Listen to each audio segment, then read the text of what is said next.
반갑습니다. 저는 50대 중반의 여성입니다. 막상 제 소개를 하려고 하니 어떤 말부터 꺼내야 할지 모르겠네요. 사실 저는 남들처럼 열심히 일하고 결혼하고 아이 낳아 키우면서 그렇게 하루하루 성실하게 살아온 사람입니다. 이대로 노년까지 쭉 갈 줄 알았는데 이 세상 일이란 게 참 모르는 거더라고요. 저는 경기도 한 시골에서 자랐어요. 뭐 요즘이야 개발이 많이 됐지만 제가 어릴 때만 해도 논밭이 더 많던 그런 동네였죠.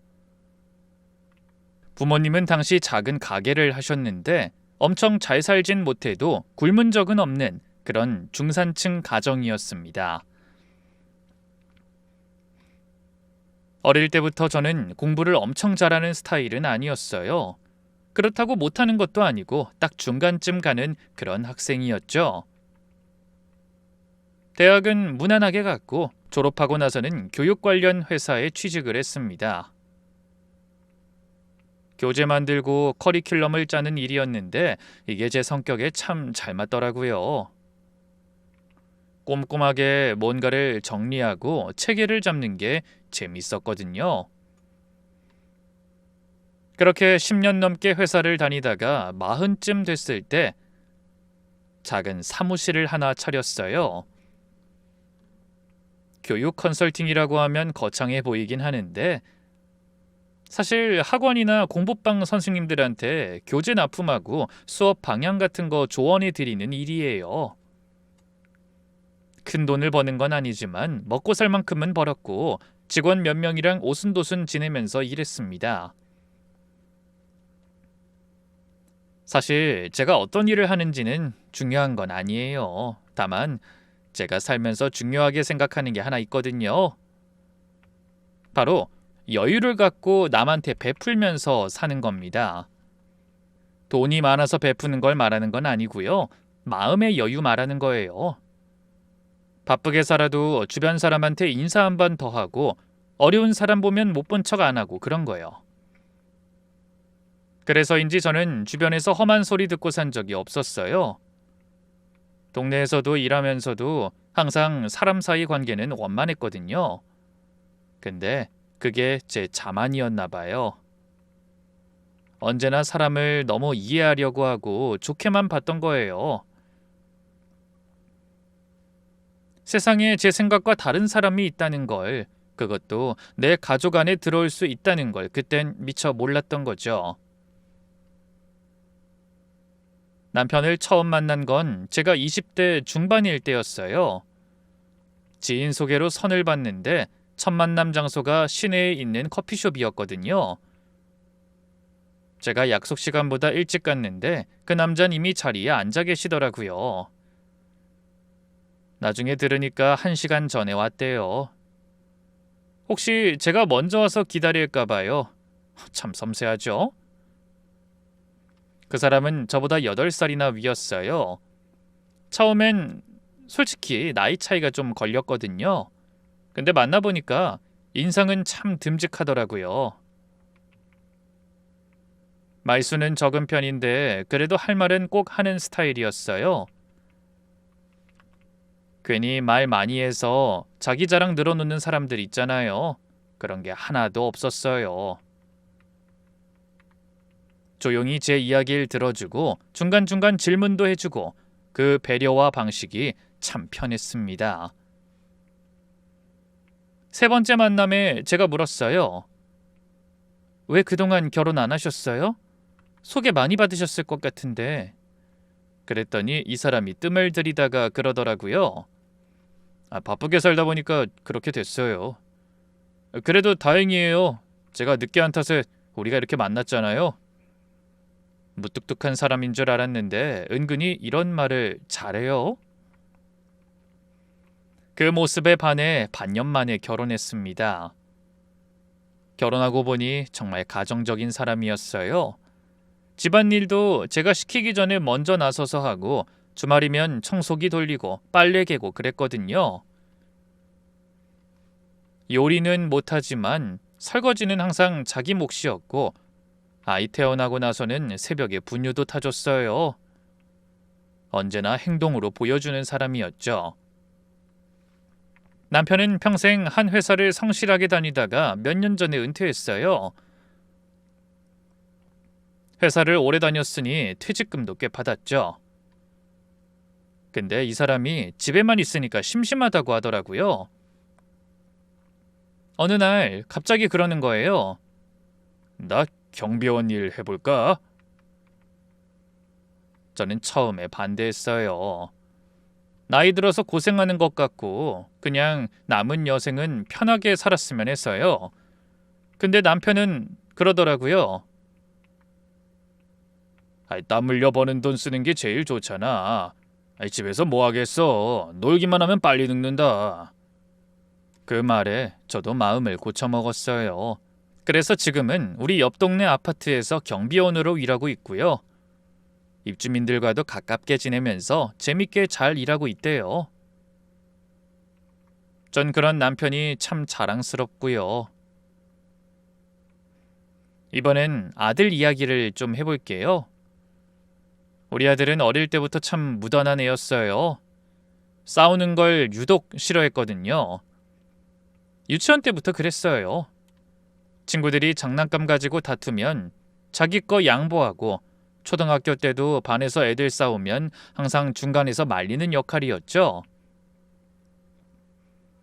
담임 선생님이 상담 때 그런 말씀을 하신 적 있어요. 성민이는 참 착해요. 근데 너무 양보만 하는 것 같아서 좀 걱정이 되기도 합니다. 그때는 그냥 착한 거라고 생각했어요. 순한 게 뭐가 나쁘냐고요. 근데 크면서 보니까 그게 단점이 될 수도 있더라고요.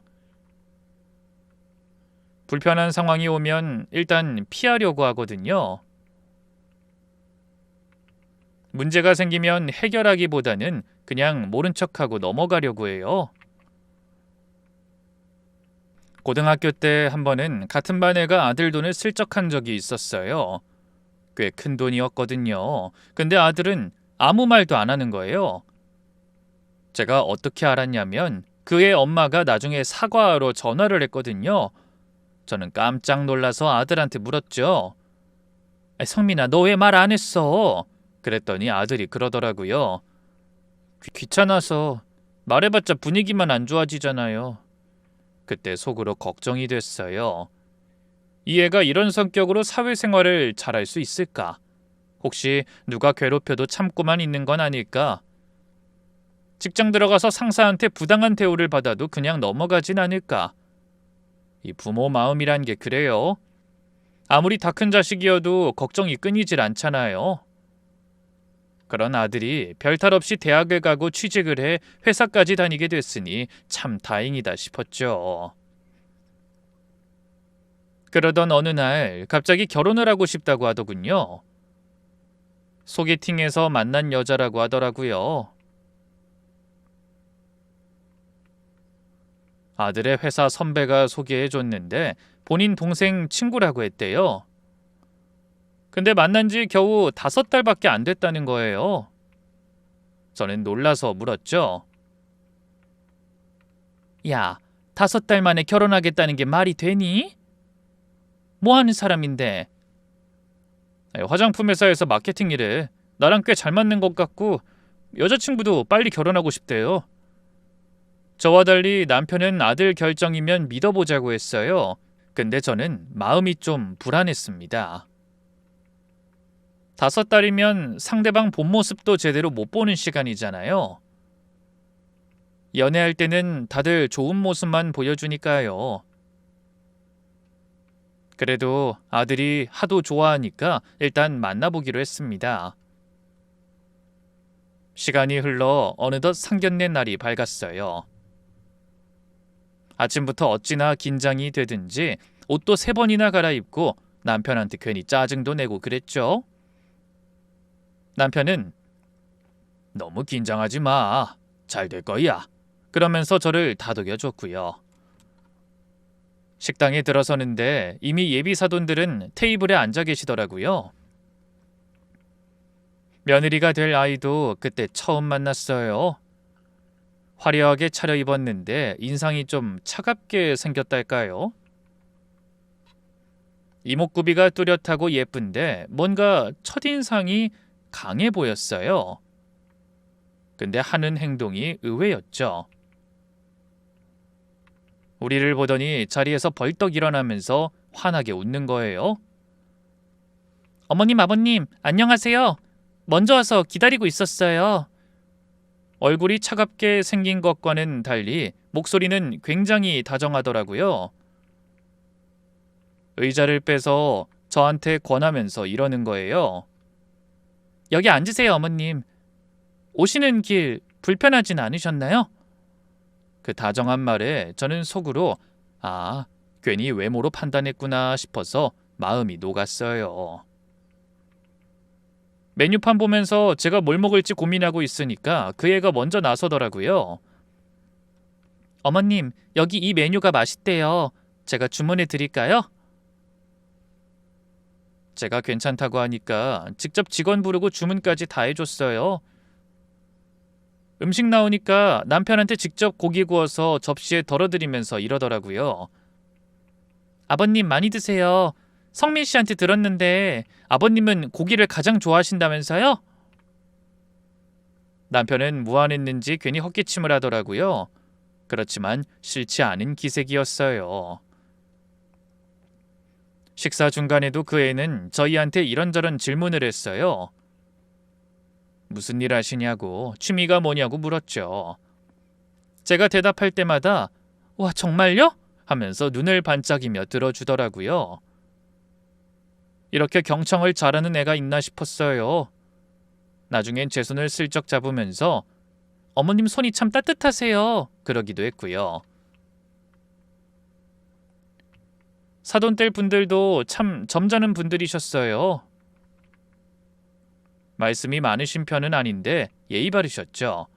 그러다 식사 중간에 예비 사돈 어머니가 화장실 가자고 하셔서 같이 나갔거든요. 손을 씻으면서 저한테 조심스럽게 당부의 말씀을 하시더라고요. 어머님, 다른 게 아니라 저희 딸이 좀 까다롭긴 해요. 근데 나쁜 애는 아니에요. 잘 봐주세요. 저는 요즘 젊은 애들이 다 그렇죠 뭐. 걱정 마세요. 그랬어요. 그때는 그냥 부모 마음에 하는 걱정의 말이려니 했습니다. 헤어질 때 예비 며느리가 제 손을 꼭 잡으면서 그랬어요. 오늘 너무 즐거웠어요, 어머님, 아버님. 자주 뵈었으면 좋겠어요. 차에 타서 남편한테 물었어요. 어때? 괜찮은 것 같아? 나쁘지 않네. 애가 싹싹해. 저도 같은 생각이었어요. 그때만 해도 정말 좋은 며느리를 얻었다고 생각했습니다. 그 후로 아이들은 본격적으로 결혼 준비를 시작했는데 신혼집 문제가 좀 복잡했어요. 원래 아들은 빌라에서 시작하려고 했거든요. 아들 월급으로는 그게 현실적이었어요. 서울 집값이 얼마나 비싼데요. 우선은 수도권에 있는 빌라 전세라도 구하자고 했죠.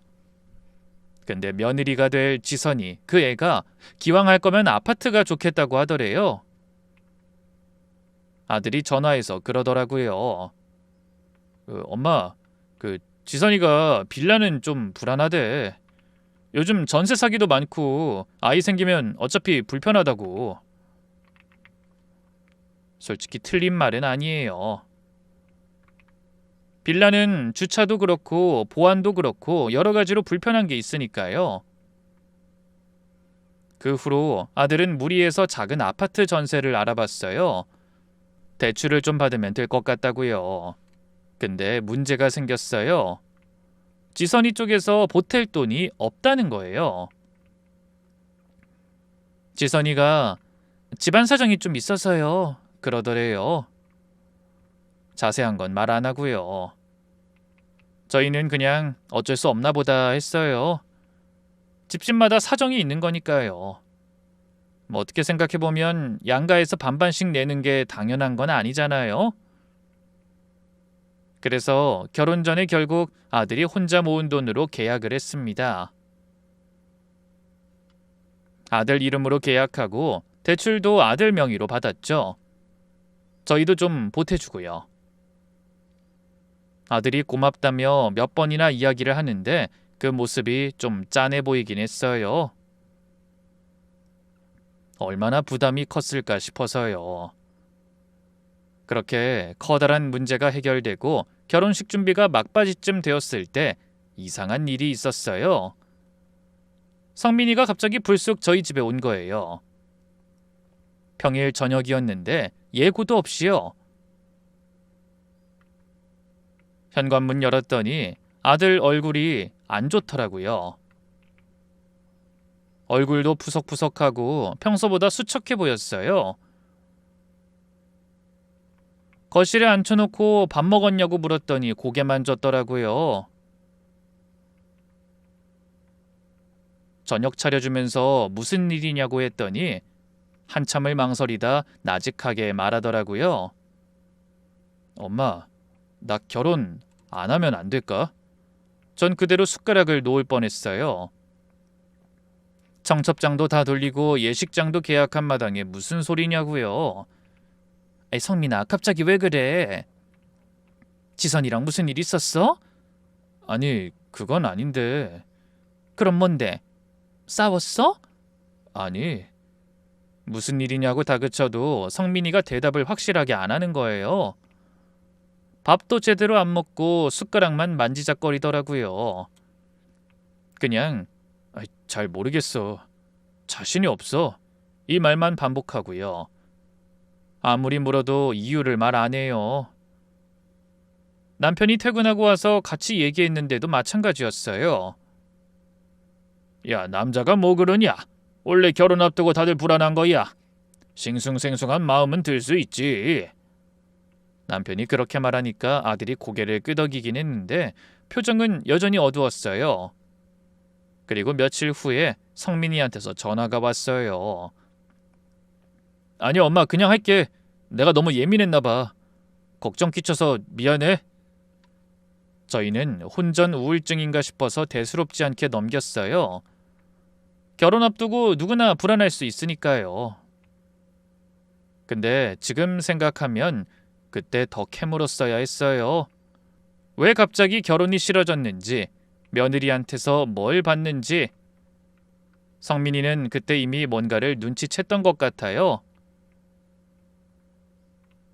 어쨌든 결혼식은 예정대로 올렸습니다. 그 후로 결혼식은 무사히 끝났어요. 하객들도 많이 오시고 날씨도 좋았고 지선이가 드레스 입은 모습도 참 예뻤어요. 아들은 긴장해서 표정이 굳어 있었는데 신부 입장할 때 보니까 살짝 웃더라고요. 저는 그 모습 보면서 그래, 그렇게 웃는 얼굴로 잘 살면 돼 라고 생각했죠. 신혼여행 다녀와서 아들 부부는 신혼집에 정착했고요. 작은 아파트였지만 둘이 살기엔 충분했어요. 새 가구 들여놓고 정리하니까 제법 그럴싸하더라고요. 저희는 일부러 간섭 안 하려고 했어요. 신혼인데 시댁에서 이러쿵저러쿵 하면 얼마나 부담스럽겠어요. 명절 때나 잠깐 보고 가끔 맛있는 거 보내주고 그 정도만 했습니다. 며느리한테 부담 주기 싫었거든요. 그렇게 1년이 지났어요. 어느 날 아들 생일을 맞이해서 집에 놀러 가기로 했어요. 정말 오랜만에 가는 거였죠. 며느리가 현관에서 밝게 맞아주더라고요. 어머님, 아버님, 어서 오세요. 정말 감사해요. 집까지 와주시고. 그렇게 오랜만에 집도 구경시켜주면서 이것저것 설명해주고 점심때는 직접 주문해서 음식 시켜주고 그랬어요. 그리곤 저녁 때 헤어지면서 며느리가 그랬어요. 이제 어머님, 아버님 자주 놀러 오세요. 근처에 맛집도 많아요. 그때만 해도 저는 좋은 며느리를 얻었다고 생각했습니다.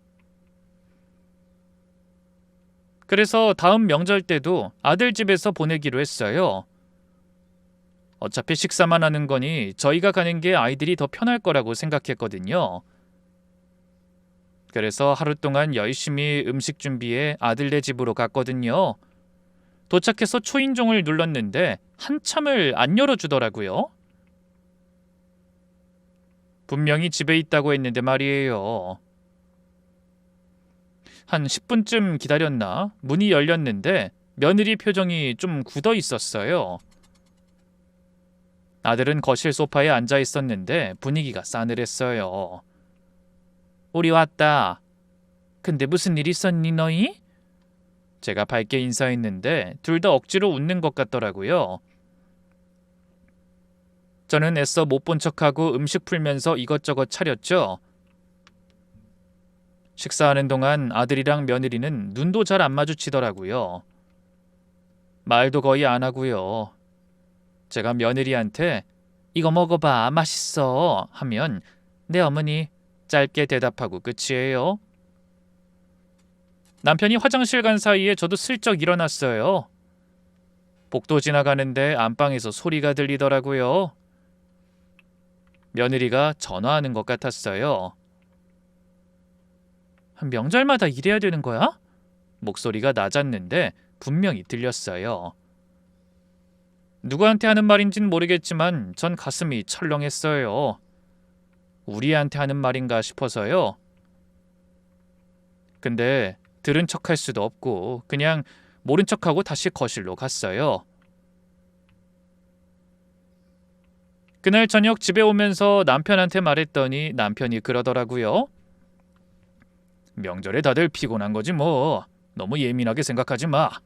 다음부터는 오지 말자. 애들 귀찮게 해. 그래서 저도 그냥 넘겼어요. 근데 그때부터 며느리한테 묘한 거리감이 느껴지기 시작했어요. 웃는 얼굴 뒤에 다른 얼굴이 있는 것 같은 그런 느낌이요. 그런데 시간이 지나면서 며느리를 보기가 좀처럼 힘들어졌어요. 이런저런 일이 있긴 했지만 그래도 아주 가끔 연락도 하고 밥도 같이 먹었는데 어느 순간부터 연락이 거의 없더라고요. 반년 만에 전화를 한번 했더니 제가 좀 바빠서요 어머님. 다음에 연락드릴게요. 그러고 끊고요. 목소리에도 기운이 없었어요. 한 번은 제가 문자로 조심스럽게 물어봤어요. 요즘 힘든 일 있니? 바쁘면 내가 가서 밥이라도 해줄까? 아니에요 어머니. 요즘 회사 스트레스가 너무 심해서요. 정신이 없어요. 신경 쓰지 않으셔도 돼요. 문자로도 지친 기색이 느껴지기에 더 묻진 않았어요. 하긴 회사 생활이 어디 쉽나요? 그 후에 언젠가 제가 선물을 보내면서 안부를 물어본 적이 있었거든요. 지선아, 너 스트레스는 어떻게 풀어? 운동 같은 건 해? 그랬더니 며느리가 고개를 저으면서 그러더라고요. 전 그냥 참는 편이에요. 어머님, 원래 속으로 삭히는 스타일이라서요. 겉으론 강한 타입 같은데 알고 보면 속으로 삭히는 스타일인가 싶어서 더 안쓰러웠어요. 저도 젊을 때 직장 생활하면서 스트레스 많이 받았거든요. 그 마음 아니까 더 챙겨줘야겠다 싶었죠. 그러다 한 번은 반찬 줄 겸 근처로 갔다가 커피를 마시게 됐거든요.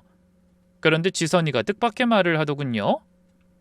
어머님, 저 사실 고민 있어요. 그래, 무슨 일이야?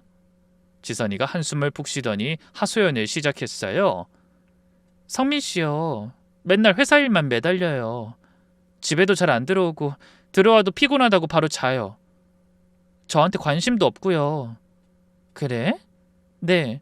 주말에도 골프 간다, 회식이다 그러면서 집에 없어요. 그래서 저 혼자 집에 있으면 너무 외로워 죽을 것 같아요. 목소리에 서운함이 가득 차 있었어요. 그 이야기를 들으니 마음이 참 복잡했어요. 아들 편을 들자니 며느리가 불쌍하고 며느리 말만 들으면 또 아들 사정도 있을 것 같고요. 물론 가정에 충실하지 못한 건 성민이의 잘못이 분명했지만요. 그렇구나. 아휴, 네가 많이 힘들었겠다. 요즘 애들이 다 바쁘잖아. 분명 일이 많은 걸 거야. 그래도 좀 더 신경 쓰라고 내가 얘기해 줄게. 그렇게 헤어지고 나서 아들한테 바로 전화했죠. 성민아, 너 요즘 일이 바쁘니? 아니, 아무리 그래도 집에는 일찍 들어가라. 지선이가 서운해하더라. 아무리 일이 바쁘고 정신없어도 그러면 안 돼. 가정이 1순위가 돼야지.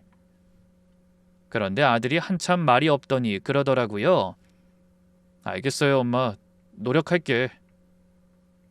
목소리가 좀 이상하다 싶었는데 더는 캐묻지 않았어요. 그렇게 잔소리하고 난 뒤로 아들이 좀 달라지긴 했어요. 며느리 말로는 성민이가 집에 일찍 들어오려고 노력한다고 하더라고요. 근데 이상한 게 어느 날 아들이 갑자기 저한테 전화해서 그러는 거예요. 엄마, 나 오늘 집에 가도 돼? 갑자기 우리 집에? 너 혼자? 무슨 일 있어? 아니, 그냥 좀 있고 싶어서. 평일 저녁이었는데 별 이유 없이 온다길래 이상하다 싶었죠. 아들이 오더니 밥도 안 먹겠다고 하고 거실에 멍하니 앉아 있더라고요. TV 틀어놓고 화면만 쳐다보는데 뭘 보는 건지 모르겠는 눈이었어요. 성민아, 무슨 일 있어? 회사에서 뭐 있었어? 아니. 그럼 집에서 뭐 있었어? 물어봐도 대답을 안 하더라고요. 한참 있다가 조용히 그러더라고요. 엄마, 사람이 갑자기 확 변할 수 있어? 뭐? 아니야, 그냥. 더 물어봐도 말을 안 하니 어찌나 답답하던지요. 그날 밤 거실 소파에서 자고 아침에 출근했어요. 며느리한테 연락은 했는지 물으니까 했어라고 짧게 대답하고요. 그 뒤로도 가끔 그랬어요. 갑자기 저희 집에 와서 자고 가는 날이 종종 있었어요. 며느리한테 물어보면 아, 어머님, 집 가고 싶다고 해서 제가 보냈어요. 그러더라고요.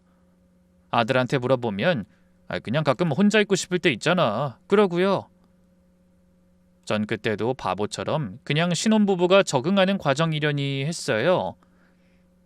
부부가 붙어있기만 하면 숨 막히잖아요. 가끔 떨어져 있는 것도 필요하다고 생각했거든요. 근데 지금 생각하면 아들은 그때 이미 도망치고 있었던 거예요. 제가 아무것도 모르고 지나쳐버리던 그때 경사가 났어요. 며느리가 임신을 한 거예요. 아들한테서 전화 받았을 때 전 거의 소리를 질렀어요. 뭐? 진짜? 아이고 세상에. 첫 손주라니. 저희 부부가 얼마나 기뻤는지 몰라요. 남편은 말은 안 했지만 입이 귀에 걸려 있었어요. 평소에 무뚝뚝한 사람이 자기 전에 갑자기 그러더라고요. 손주 태어나면 뭐 해줄까? 차를 한 대 사줄까? 으이구, 손이 왜 이렇게 커? 내가 알아볼게. 이왕 해줄 거 좋은 거 해줘야지. 그 모습이 얼마나 귀엽던지요. 평생 말 한마디 안 하던 사람이 손주 얘기만 나오면 수다쟁이가 됐어요. 근데 기쁨도 잠시, 현실적인 문제가 생겼어요. 출산하고 나면 육아를 누가 도와주냐는 거예요. 며느리가 저에게 조심스럽게 연락해 왔어요. 어머님, 저 육아 관련해서 상담 좀 드려도 될까요? 그래, 무슨 일인데? 출산하고 나면요. 성민 씨는 회사 때문에 육아를 많이 못 도와줄 것 같대요. 거의 매일 야근이거든요. 그래서. 근데 저희 엄마도 허리가 안 좋으셔서 도와주시기 힘드시대요. 아버지는 일 다니시고요. 며느리 목소리가 걱정으로 가득했어요. 그 이야기를 듣던 저는 속으로 이미 결정을 내리고 있었어요. 그래서 어머님이 좀 도와주실 수 있을까요? 제가 너무 염치 없죠? 아유, 무슨 소리야. 내 손주인데 당연히 도와줘야지. 그러라고 가족이 있는 건데. 진짜요? 감사해요, 어머님. 정말 감사해요. 며느리가 전화기 너머로 울먹이더라고요. 그 모습에 더 마음이 갔어요. 시댁 도움 없이 혼자 어떻게 하려고 그랬을까 싶어서요. 아들이 못 도와주니 제가 도와주는 게 맞다고 생각했거든요. 그리고 저희도 마침 이사 계획이 있었거든요. 지금 살던 집이 좀 낡기도 했고 더 나은 환경으로 가고 싶었어요. 남편하고 둘이 살기엔 집이 너무 넓기도 했고요. 아이를 키울 때는 그게 좋았는데 이젠 관리하기가 힘들더라고요. 그러다 며느리네 아파트 같은 단지에 마침 괜찮은 매물이 나왔다는 얘기를 부동산에서 들었어요. 남편이랑 상의했더니 남편도 찬성했고요. 아이 좋지. 손주도 볼 수 있고 서로 도우면서 살면 괜찮겠네. 며느리도 힘들어하는데. 당신도 그렇게 생각해? 다행이네 그럼. 그래서 결정했어요. 아들네 아파트 같은 단지로 이사 가기로요. 우리 집 팔고 모아둔 돈 합쳐서 사면 딱 맞더라고요. 손주 얼굴 자주 볼 생각에 가슴이 설렜습니다. 며느리도 좋아했어요. 같은 단지면 정말 좋겠어요, 어머님. 그러면서요. 그때는 정말 기대만 가득했어요. 손주도 보고 아들 부부도 돕고 행복하게 살 줄 알았어요. 가족끼리 가까이 살면서 서로 의지하면 얼마나 좋아요. 이사하는 날이 밝았어요. 며느리도 마침 아이를 낳고 조리원에서 막 나온 때였거든요. 타이밍이 딱 맞았죠. 저희가 먼저 이사를 끝내고 자리 잡으면 바로 육아를 도와줄 수 있으니까요. 이삿짐 센터 아저씨들이 부지런히 짐을 옮기는 동안 전 엘리베이터를 수십 번은 오르내렸을 거예요. 아파트 복도 냄새가 낯설었어요. 건물 특유의 그런 냄새 있잖아요. 근데 한편으론 설레기도 했죠. 점심때쯤이었나? 짐 정리하다가 목이 말라서 급한 대로 편의점에 물 사러 내려갔거든요. 엘리베이터를 타는데 같은 층에서 어떤 여자분이 함께 탔어요. 40대 후반쯤 되어 보이는 분이었는데 저에게 반갑게 인사를 건넸죠. 어머, 이사 오셨나 봐요? 네, 아들 부부가 이 아파트 살아서요. 겸사겸사 왔죠. 그러시구나. 아들 내외부는 몇 층에 사세요? 여기 바로 위층이에요. 1104호요. 네? 1104호요? 그럼 거기 사시는 분이 아들이랑 며느리라는 거죠? 제 이야기를 듣더니 눈이 좀 커지더라고요. 그러고는 저를 위아래로 훑어보시는 거예요. 그 반응에 뭐지 이 사람? 싶었죠. 1층이 가까워질 때쯤 그분이 가방에서 종이를 꺼내 뭔가를 쓰더니 갑자기 제 손을 잡았어요.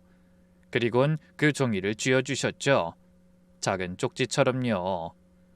그러면서 낮은 목소리로 그러시는 거예요. 며느리분 조심하세요. 저는 깜짝 놀랐죠. 뭐라고 대꾸도 못했어요. 그분은 문이 열리자마자 휙 내려서 뒤도 안 돌아보고 가버리셨어요. 너무 갑작스러워서 멍하니 서 있었죠. 이 사람 뭐야? 우리 며느리를 어떻게 한다고? 이상한 사람이라고 생각했어요. 근데 마침 며느리가 예전에 한 말이 떠올랐습니다. 새 아파트 구경 왔을 때 며느리가 그랬었거든요. 어머님, 아파트에 좀 이상한 사람이 많아요. 괜히 저한테 시비 걸고 그런 사람들이요. 저도 스트레스 받긴 한데 상종 안 하려고 해요. 며느리가 이야기했던 그 이상한 사람들 중 한 사람인가 싶었어요. 며느리한테 괜히 시비 거는 사람이 있다더니 이 사람이구나 싶었죠. 그래서 먼저 경계하는 마음이 들었어요. 쪽지를 읽어볼까 하다가 이사하느라 너무 정신이 없기도 했고 이상한 사람 말에 휘둘리기 싫어서 그냥 가방 안쪽 주머니에 넣어뒀죠. 나중에 읽어봐야지 했는데 그 후로 아예 잊어버렸죠. 이사 끝나고 짐 정리하고 바로 다음 날부터 손주 보러 며느리네 집에 출근하다시피 했거든요. 갓난아이가 얼마나 손이 많이 가는데요. 밤중 수유에 기저귀 갈고 분유 타고 정신이 하나도 없었어요. 그 쪽지는 그렇게 가방 속에서 까맣게 잊혀졌습니다. 이사 온 뒤로 며느리랑 함께 있는 시간이 확 늘었어요. 아침에 며느리네 가서 아이 봐주고 오후엔 같이 산책도 하고 장도 같이 보러 다녔거든요. 며느리가 아직 몸조리 중이라 무거운 건 제가 다 했고요. 힘들긴 했지만 손주 얼굴 보면 피로가 싹 풀렸어요. 근데 이상한 게 있었어요. 아파트 주민들 시선이 좀 묘하더라고요. 며느리랑 같이 걸으면 사람들이 힐끔힐끔 쳐다봐요. 처음엔 내가 새로 이사 온 사람이라 쳐다보는 건가 싶었어요. 근데 그게 아니더라고요. 분명 며느리를 보는 거였어요. 그래서 같이 있는 저랑 눈이 마주쳐도 황급히 피하거나 어색하게 고개만 까딱하고 지나가더라고요.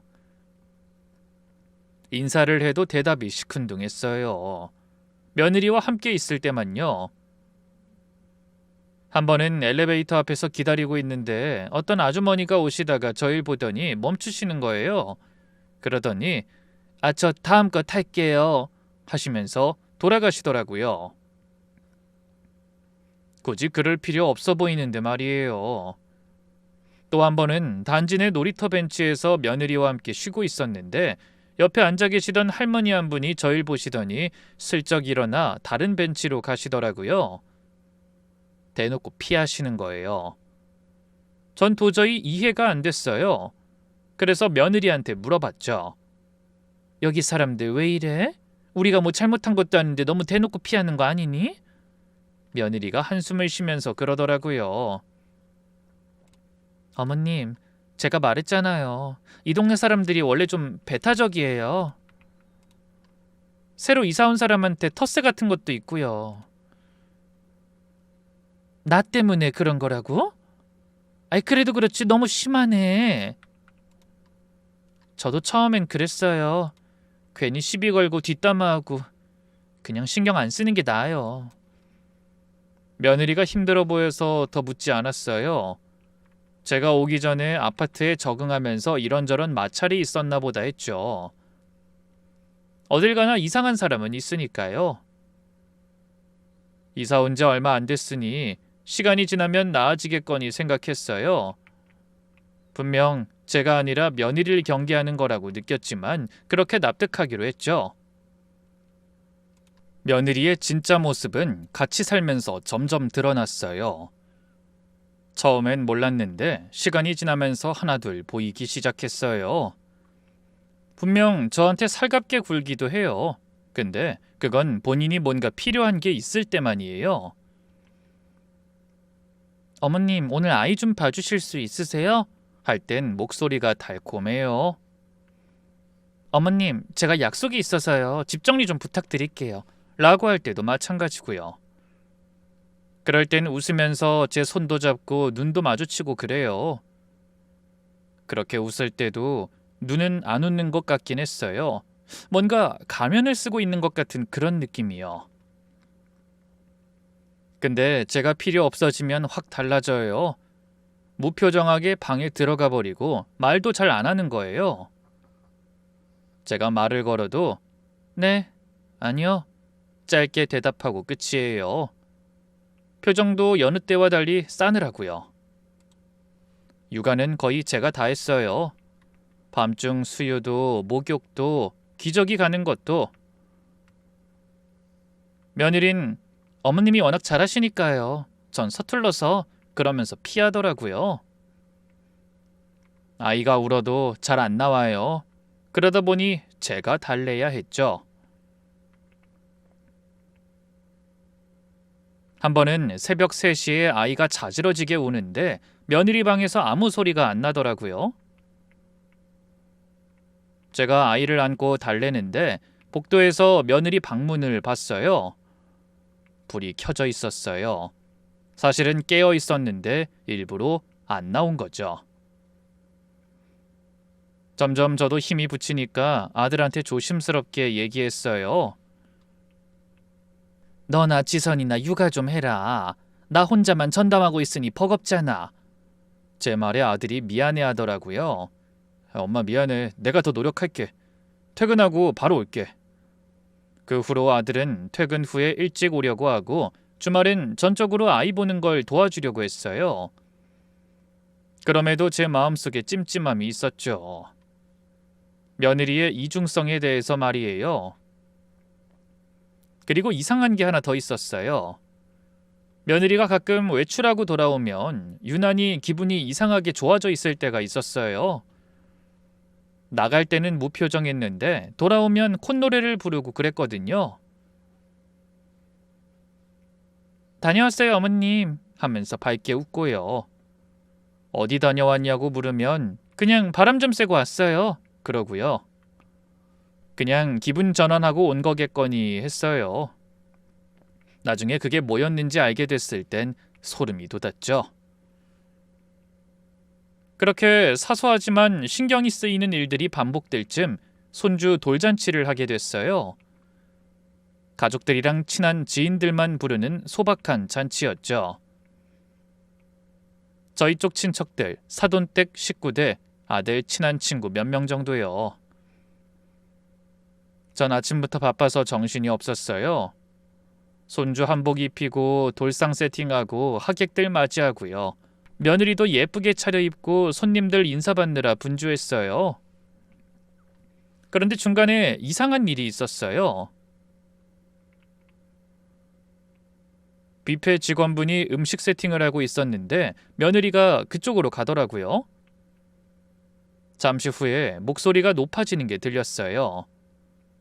저는 다른 손님이랑 인사하고 있어서 바로 못 갔는데 아들이 황급히 그쪽으로 가더라고요. 나중에 아들한테 물어봤어요. 아까 무슨 일이었어? 아들이 한숨을 쉬면서 그러더라고요. 아니야, 그냥 음식이 좀 늦게 나왔다고. 그래서 그냥 넘어갔어. 근데 아들 표정이 너무나 어두웠어요.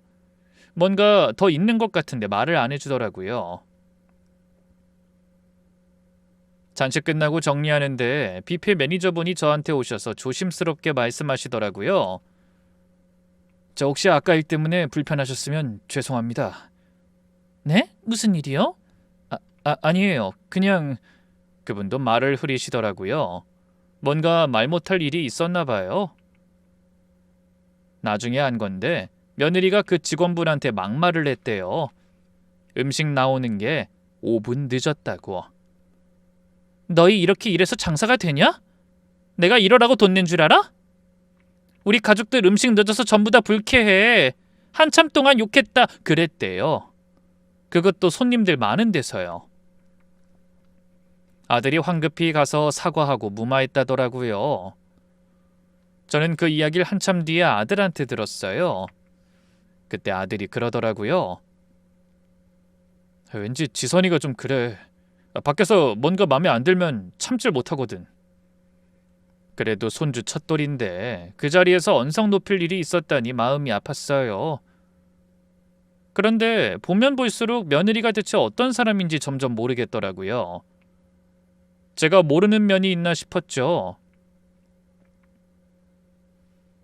그런데 며느리가 점점 본색을 드러내니까 자꾸 뭔가 걸리더라고요.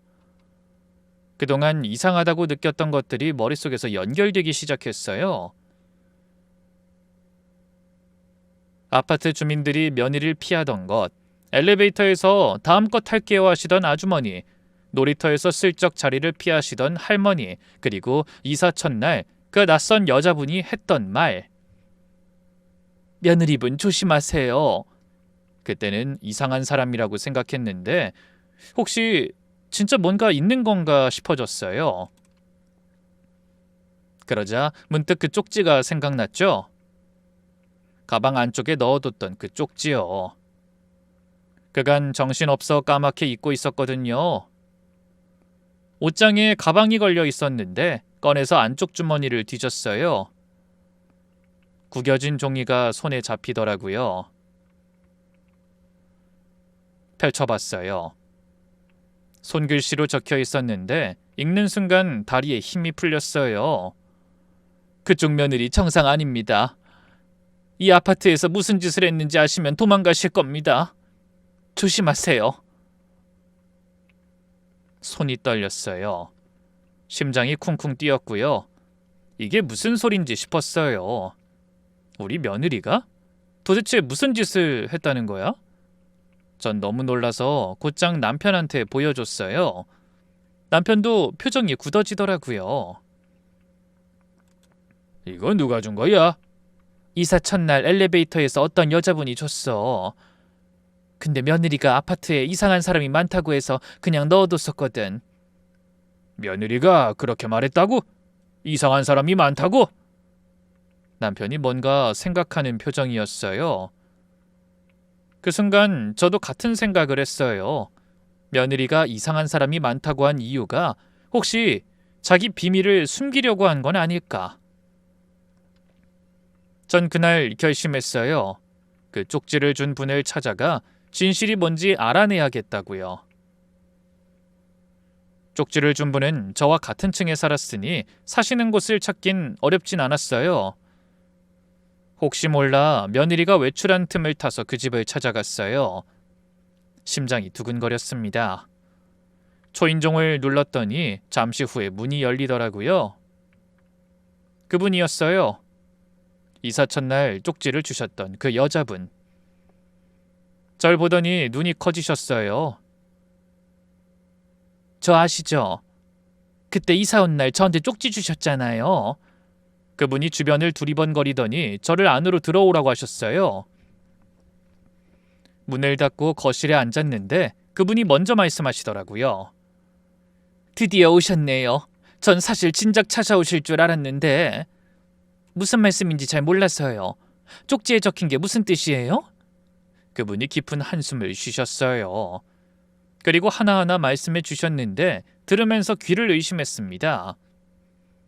그간 며느리가 경비원들한테 상상도 못할 짓을 했다더라고요. 처음에는 사소한 것부터 시작했대요. 택배가 조금만 늦으면 그걸 경비실에 가서 따지고 소리 지르고 그랬다는 거예요. 내 택배 어딨어요? 왜 이렇게 늦어요? 그쪽이 잘못 관리해서 사라진 거 아니에요? 라고 하면서요. 경비원분이 사과하면 사과가 문제가 아니잖아요. 제대로 일하세요. 그랬대요. 그게 점점 심해졌대요. 여름에는 경비실에 에어컨 달지 말라고 관리소에 민원을 넣었대요. 이유가 뭔지 아세요? 전기세 낭비래요. 한여름에 에어컨 없이 경비서라는 거예요. 결국 그 해 여름에 에어컨 설치가 무산됐대요. 그것만이 아니에요. 상한 음식을 일부러 갖다 주면서 이거 드세요. 맛있어요. 그랬대요. 받아서 먹었다 배탈이 난 분도 계셨대요. 근데 항의하면 제가 언제요? 제 음식 때문이란 증거 있어요? 그랬다더라고요. 폭력적인 언행도 문제였대요. 자기보다 한참 나이 많은 경비원한테도 반말에 막말을 했다는 거예요. 야, 이리 와봐. 그것도 못해? 월급 받고 일하는 거 맞아? 이러면서요. 사람을 사람 취급 안 한 거죠. 한 번은 경비원분이 하루 연차를 썼는데 며느리가 관리소장한테 전화해서 근무 태만이라고 민원을 넣었대요. 알고 보니 자기가 부탁한 일이 있는데 처리하지 않고 연차를 썼다는 이유였죠. 그렇게 억지를 부리자 결국 그 경비원분은 심할서를 썼대요. 그저 정당하게 휴가를 쓴 건데요. 새벽에 경비실을 켜져 있으면 전기세 낭비라고 또 민원 넣고 경비원분 가족분까지 욕했대요. 이런 데서 일하는 사람 자식은 뭐가 되겠어? 이런 말을요. 그 이야기를 전해 듣는 제가 다 치가 떨렸어요. 그렇게 경비원분들이 버티다 못해 한 분, 두 분 그만두셨대요. 며느리가 이사 오고 나서 서너 분이 바뀌셨다더라고요. 어떤 분은 20년 넘게 일하셨던 분인데 며느리의 악성 민원 때문에 그만두셨대요. 우리 아파트 사람들 사이에선 유명해요. 그 집이 상종 못할 악질적인 여자라고요. 저는 말을 잃었어요. 그게 우리 며느리라고요? 저한테 살갑게 웃던 그 애가? 이웃분한테 이야기를 듣고 나서 저는 경비원분을 찾아뵀어요. 그때 경비실에 계시던 분이요. 경비실 문을 두드렸더니 조심스럽게 나오시더라고요. 예순은 넘으셨을 어르신이었어요. 남편이랑 비슷한 또래 같더라고요. 저기 잠깐 얘기 좀 드려도 될까요? 네, 무슨 일이신데요? 그 10층에 사는 사람인데요. 그 1104호에 사는 여자분 아시죠? 그분이 제 며느리인데. 그 말에 경비원분 얼굴이 확 변하더라고요. 경계하는 표정이었어요. 혹시 또 뭐라고 하러 온 건가 싶으셨나 봐요. 그 애가 그렇게 경비원분들을 괴롭혔나요? 이제 들으셨나 보네요. 자주 함께 다니시길래 저는 아시는 줄 알았습니다.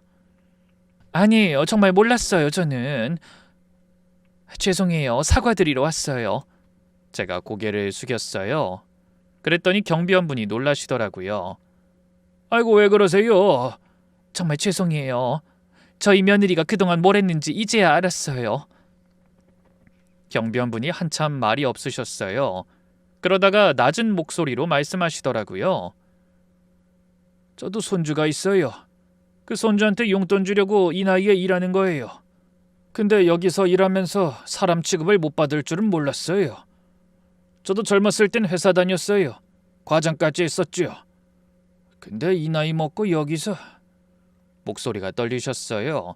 눈가가 붉어지시더라고요. 저만 그런 게 아니에요. 저보다 먼저 그만두신 분들도 다 그래요. 여기서 일하는 게 기쁨이라고 하신 분도 있었는데 그분도 결국 나가셨어요. 못 버티겠다고. 저는 아무 말도 못했어요. 가슴이 너무 아팠거든요. 남편 생각이 났어요. 남편도 경비원으로 일했잖아요. 남편도 혹시 저런 취급을 받고 있진 않을까? 집에 와서 말을 안 하는 건 아닐까? 정말 죄송해요. 제가 알았으면 진작 막았을 거예요. 그쪽 잘못 아니에요. 그냥 그 사람이 그런 거죠. 며느린 그동안 대체 얼마나 많은 사람한테 상처를 줬을까? 전 그날 밤 잠을 못 잤습니다. 그분한테서 이야기를 듣고 나서 전 직접 확인해 보기로 했어요. 이제는 내 눈으로 확인해야 다음에 어떤 결정을 내릴지 정할 수 있을 것 같았거든요. 며칠 뒤 며느리가 외출한다고 하더라고요. 어머님, 저 잠깐 나갔다 올게요. 아이 좀 봐주세요. 그래, 어디 가는데? 그냥 마트 좀요. 저는 아이를 남편한테 맡기고 슬쩍 따라 나갔어요. 며느리가 엘리베이터를 타길래 저는 계단으로 내려갔어요. 1층에서 숨어서 지켜봤더니 며느리가 마트 쪽이 아니라 경비실 쪽으로 가더라고요. 경비실 앞에서 며느리가 멈췄어요. 경비실 아저씨가 안에 계셨는데 며느리가 창문을 탁탁 치더라고요. 경비원분이 나오시니까 며느리가 뭐라고 하기 시작했어요. 목소리가 커서 여기까지 들렸죠. 저희 집 앞에 청소 제대로 하는 거 맞아요? 왜 이렇게 먼지가 날리는 거예요? 비염 있는 사람들은 어쩌라고요? 죄송합니다. 다시 한번 살펴보겠습니다.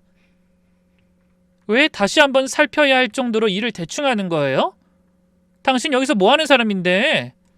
경비원분이 고개를 숙이고 계셨어요. 60은 넘으셨을 어르신이에요. 그분한테 며느리가 손가락질하면서 큰 소리를 치는 거예요. 저도 모르게 핸드폰을 꺼냈어요.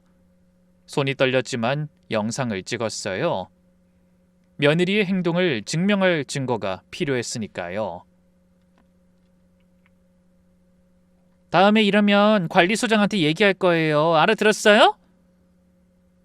이래서 놓친 애들은 일하면 안 된다니까. 며느리가 그렇게 쏘아붙이고 휙 돌아서서 가더라고요. 경비원분은 허탈한 표정으로 경비실로 들어가셨고요. 저는 숨은 자리에서 나오지 못하고 한참을 서 있었어요. 다리에 힘이 풀렸거든요. 근데 더 소름 끼쳤던 건 그 다음이었어요. 그날 저녁 며느리를 다시 만났는데 거실에서 콧노래를 부르고 있더라고요. 표정이 밝았어요. 아까 그렇게 험악하게 소리 지르던 사람이 맞나 싶었어요. 저는 아무것도 모르는 척하고 물어봤어요. 어디 다녀왔어? 기분 좋아 보이네. 며느리가 웃으면서 그러더라고요. 스트레스 좀 풀고 왔어요, 어머니. 그 순간 온몸에 소름이 확 돋았어요. 이 애한테 스트레스 푸는 방법이 사람을 괴롭히는 거였던 거예요. 그것도 자기보다 약한 사람, 반경 못하는 사람을요. 며느리가 저는 참는 편이에요. 속으로 삭히는 스타일이에요. 그랬던 말이 떠올랐어요. 그게 다 거짓말이었던 거예요. 삭히는 게 아니라 다른 데서 풀고 있었던 거죠. 그것도 가장 비겁한 방법으로요. 그날 밤 남편한테 영상을 보여줬어요. 남편이 시뻘개지더라고요. 이가 갈리는 표정이었어요. 남편도 경비원으로 일했잖아요. 그러니 경비원이 당하는 모욕이 얼마나 치욕스러운지 아는 거죠. 당장 이혼시켜야 해. 저런 인간이랑 어떻게 같이 살아?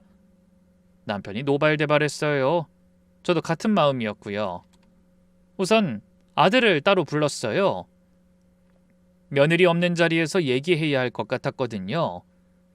주말에 아들을 우리 집으로 오라고 했어요. 아들이 오자마자 저는 그 영상을 보여줬어요. 화면 속에서 며느리가 경비원한테 소리 지르고 손가락질하는 장면이요. 아들이 영상을 보더니 표정이 굳어졌어요. 한참 동안 말이 없었죠. 이게 네 와이프야. 알고 있었어? 아들이 고개를 떨궜어요. 그러더니 나직하게 말하더라고요. 알고 있었어요. 저는 귀를 의심했어요. 뭐? 알고 있었다고? 결혼하고 얼마 안 됐을 때부터, 아니, 결혼 전부터 알았어요. 아들이 천천히 말하기 시작했어요. 결혼 전에 한번 같이 외출했다가 며느리가 카페 직원한테 소리 지르는 걸 봤대요. 커피가 늦게 나왔다고요. 그때 처음 충격을 받았대요. 평소에 본인한테는 상냥하던 사람이 남한테 그렇게 험하게 구는 게 믿기지 않았대요. 그 뒤로 점점 더 심한 걸 보게 됐대요. 식당 종업원한테 막말하고 택시기사한테 소리 지르고 이제는 경비원한테 갑질하는 것까지요. 왜 말 안 했어? 왜 그냥 뒀어? 그래서 몇 번이나 이혼하자고 했어요. 뭐? 그전엔 파혼을 고민했고 결혼하고 나서는 한 1년쯤 됐을 때 이혼하자고 했어요. 근데 안 해준대. 절대 안 해준대요. 내가 뭘 잘못했냐고 이혼하면 가만 안 두겠다고 하더라고. 아들이 눈물을 글썽이더라고요. 평소에 감정 표현 잘 안 하는 애인데 그날 처음으로 우는 걸 봤어요. 그러더니 아기가 생겼어요. 아이가 생기니까 더 이혼하기 어려워졌어. 걔가 아이한테 아빠 없는 자식 만들 거냐고 그랬거든요. 근데 걔가 또 그렇게 밖에서 스트레스를 풀고 오면 한동안 또 잘해주거든. 살갑게 굴고 좋은 아내처럼 행동해. 그래서 이번엔 달라지려나 싶다가도 또 똑같은 일이 반복되고 그랬어. 아들이 그래서 그냥 모른 척하고 회피하며 살았대요. 집에 잘 안 들어간 것도 그래서였고요. 며느리를 마주하기가 너무 힘들었대요. 그의 성격에 말도 못하고 정면으로 부딪히지도 못하고 그냥 피하는 방법을 택한 거예요. 저는 그제야 알았어요. 아들이 왜 결혼 전에 파혼하고 싶다고 했는지, 왜 그렇게 가정에 소홀했는지, 왜 가끔 우리 집에 와서 자고 갔는지 다 이유가 있었던 거예요. 그렇다고 이렇게 피하기만 하면 안 돼. 평생 이렇게 살 거야? 아들이 고개를 저었어요. 이젠 못 살겠어요. 근데 걔가 안 해준다고 하면 어떡해. 아이 양육권 문제도 있고. 저는 우선 아들을 안아줬어요. 다 큰 아들인데도 그 순간은 어릴 때처럼 작아 보여서 너무나 안쓰러웠거든요. 이혼을 어떻게 진행할지 고민하던 차에 일이 터졌어요. 우리가 나서기 전에 일이 먼저 벌어진 거예요. 그쯤 저녁이었어요. 아들이 걱정돼서 아무것도 모르는 척 며느리네 집에서 같이 저녁을 먹고 있었는데 갑자기 초인종이 울렸어요. 며느리가 인터폰을 보더니 표정이 굳어지더라고요.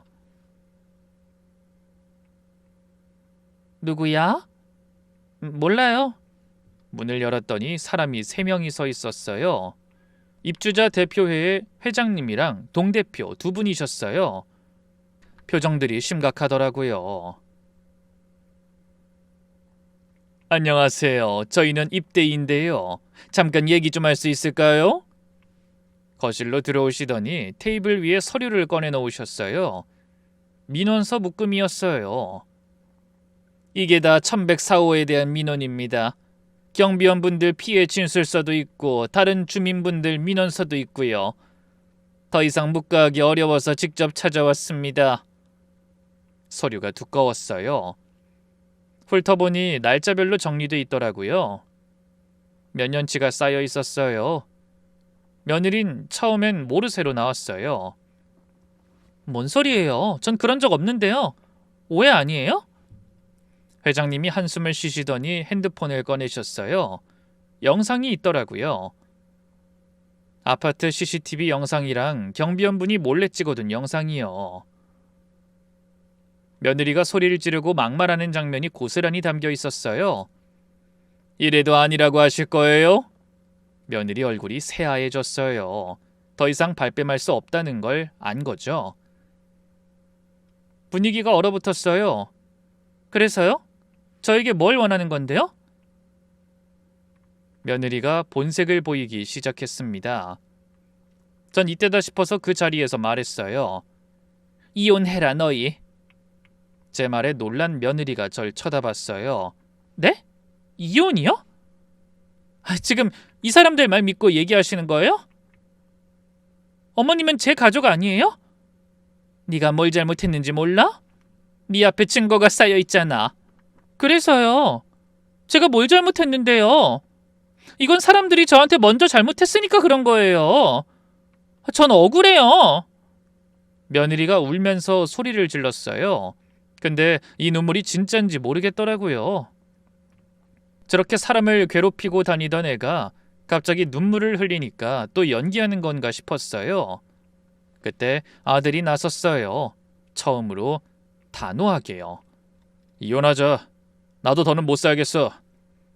며느리가 아들을 봤어요. 믿기지 않는다는 표정이었죠. 뭐라고? 이혼하자고. 이 집 누구 명인지 알지? 내가 결혼 전에 모은 돈으로 산 집이야. 당신만 나가면 돼. 지금 말 다 했어? 나 당신 아이 엄마야. 그래서 이혼하려는 거야. 더는 아이한테 이런 엄마 모습 보여주고 싶지 않아. 며느리가 멈칫하더라고요. 아들한테서 이런 말이 나올 줄 몰랐던 거예요. 맨날 피하고 회피하기만 하던 사람이 정면으로 말하니까 당황한 거죠. 그때부터 며느린 노발대발하며 온 집을 쑥대밭으로 만들었어요. 자기가 무슨 잘못이냐고, 왜 이혼당해야 하냐며 고래고래 소리를 질렀죠. 집을 찾아온 사람들도 놀라서 어쩔 줄 모르고 저희도 크게 당황했죠. 저는 우선 그 사람들을 내보내고 며느리에게 경찰을 부르기 전에 진정하라고 말했어요. 그러자 비명을 크게 지르더니 가방을 챙겨 나가더군요. 완전히 제정신이 아닌 사람 같았어요. 그 후 이혼 협의는 쉽지 않았어요. 며느리가 끝까지 버텼거든요. 이혼 안 해. 재산 분할해라. 양육권 줄 생각 없다. 온갖 말로 질질 끌었어요.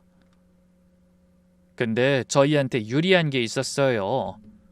우선 그 집이 아들 명이었어요. 결혼 전에 아들이 모은 돈으로 계약한 거라 특유 재산으로 인정됐다고 했거든요. 그리고 며느리의 유책에 관한 증거가 너무 많았어요.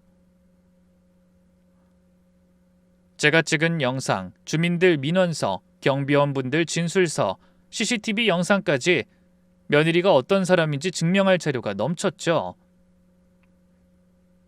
아들은 며느리에게 이렇게 요구했대요. 협의 이혼하자. 양육권은 나한테 줘. 어차피 그동안 우리 엄마랑 나만 전적으로 육아를 했잖아. 거부하면 소송 갈 수도 있어. 그럼 다 공개돼. 네가 경비원한테 뭘 했는지, 이웃들한테 어떻게 했는지. 소문나면 네 직장도 힘들어질 거야. 며느리가 며칠을 고민하더니 결국 협의 이혼에 동의했어요. 양육권은 아들이 갖는 조건으로요. 이혼 서류에 도장을 찍던 날 며느리 표정이 아직도 기억나요. 아직도 분하고 억울한 표정이었어요. 물론 저는 전혀 미안하지 않아요. 그동안 며느리한테 당한 분들 생각하면 이 정도는 약한 거예요. 아파트는 원래 아들 명의였으니까 며느리만 나가면 됐어요. 이사 나가는 날 며느리가 짐 빼는 걸 봤어요. 바깥에서 경비원 아저씨가 무표정하게 지켜보고 계시더라고요. 예전에 며느리한테 당하셨던 분이에요. 며느리가 나가는 걸 보시더니 저한테 와서 정중하게 인사하셨어요. 수고 많으셨습니다. 전 고개를 숙였어요. 진작 알았으면 더 빨리 막았을 텐데. 그분들한테 죄송한 마음이었거든요. 그 뒤로 시간이 좀 흘렀어요. 지금은 손주를 저희가 키우고 있어요. 아이가 아직 어리니까 아들이 출근하면 제가 보고 퇴근하면 아들이 데려가요. 남편도 손주 보는 게 낙이에요. 일 쉬는 날이면 하루 종일 손주 데리고 놀이터를 다니고요. 아들도 요즘 많이 밝아졌어요. 예전처럼 피하고 회피하지 않아요. 문제가 생기면 저한테 바로 얘기해요. 엄마, 이런 일 있는데 어떻게 생각해? 이러면서요. 그동안 속으로 얼마나 힘들었을까 생각하면 마음이 아파요. 근데 이젠 괜찮아질 거예요. 아파트 주민들도 이젠 저희한테 먼저 인사해요. 그간 고생 많으셨어요. 하면서요. 엘리베이터에서 피하던 분들도 이젠 웃으면서 인사하세요. 쪽지 주셨던 그분하고는 지금도 연락해요. 가끔 만나서 커피도 마시고요. 그분이 그러시더라고요. 잘 됐네요. 정말로 저도 속이 다 시원해요. 저도 그래요. 속이 시원해요. 돌이켜보면 참으면 끝이 아니더라고요. 참기만 하면 상황은 더 나빠지기만 해요. 부딪혀야 끝이 나요. 진실을 마주하고 싸워야 이길 수 있어요. 그럼 지금까지 긴 이야기 들어주셔서 감사합니다.